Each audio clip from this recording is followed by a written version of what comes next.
Yeah, we are back with the problem solving in chemical equilibrium, which is your question number 6 in a normal question paper. We have our problem here that we are going to do it together, and I hope after the session you will see chemical equilibrium in a different light. There's this question, which was question number 6 in the previous question paper from the DBE.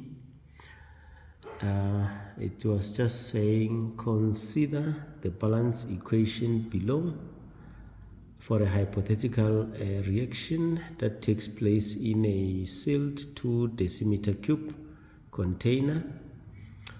It's given there 2p gas and q2 gas in reversible to form 2pq gas. Now define the term chemical equilibrium. Remember, there are 2 ways of defining that one. The first will be defining in terms of rates. Say it's when the forward reaction rate equal to the reverse reaction rate.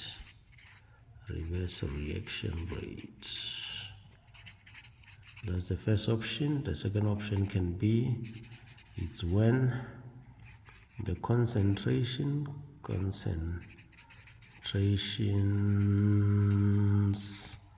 of reactants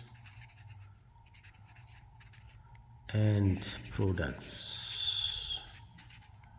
products remains the same, remain unchanged or remain constant. That is 6.1.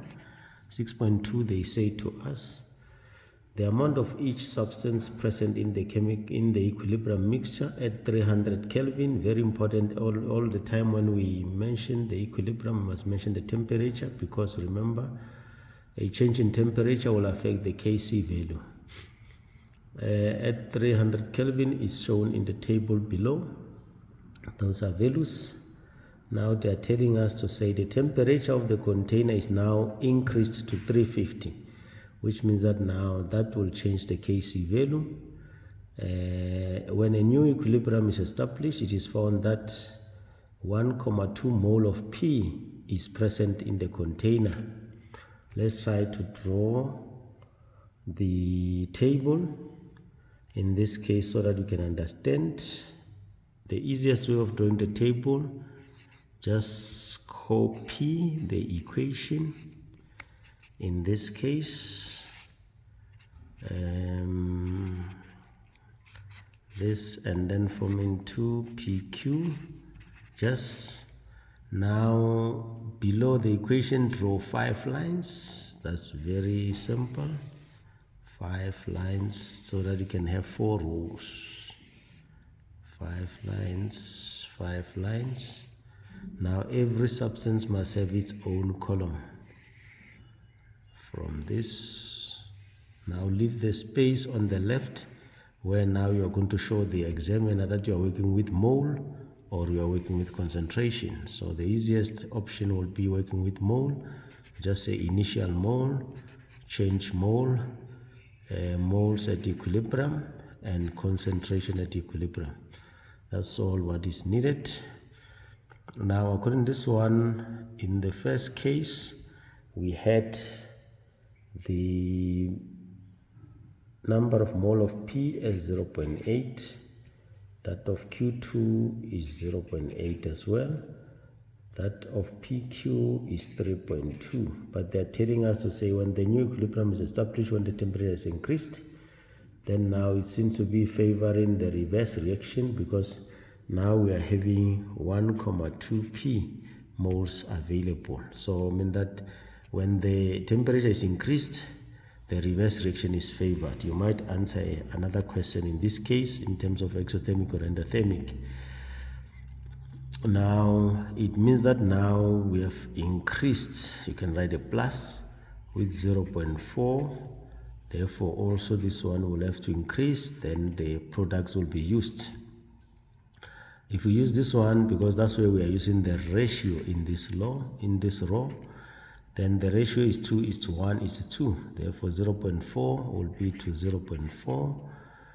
2:1. Therefore this one is half of this one, which will be 0.2. And now 0.8, and this will give you 1.0. This one using 0.4, I'll remain with 2.8.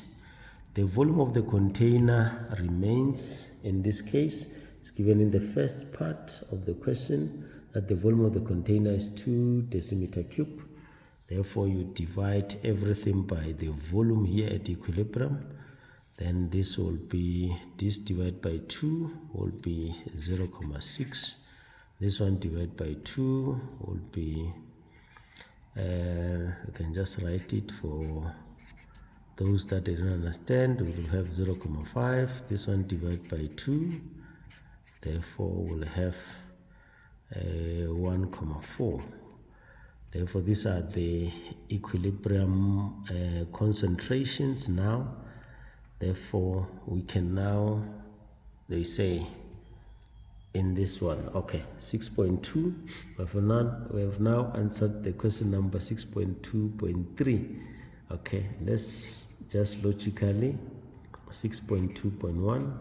Sorry, we jumped to that one. Is the heat of reaction positive or negative? According to this one, we say when the temperature is increased, then more moles of the products of the reactants are formed, mean that the reverse reaction is favored. So mean that the reverse will be your endothermic, and then the forward will be exothermic. Therefore the heat of reaction will be negative in this case, negative.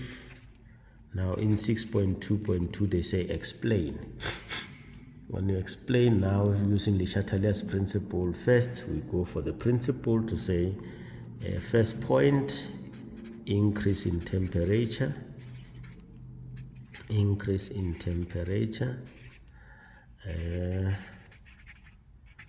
as a matter of principle favors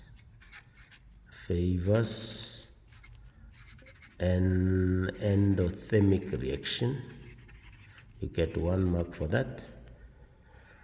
And now in this case we know that now more reactants were formed. According to this one, more reactants formed when temperature is increased. When temperature is increased, that's what we have seen.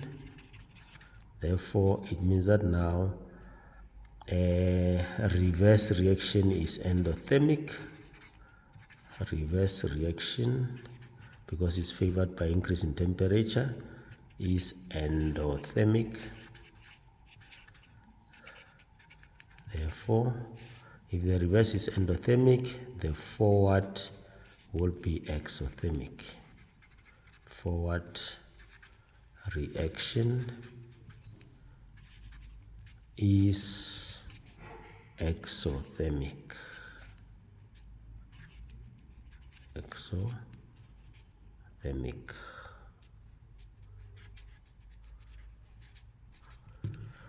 In that case, thank you. That's 6.2.2. Then now let's go to the 6.2.3.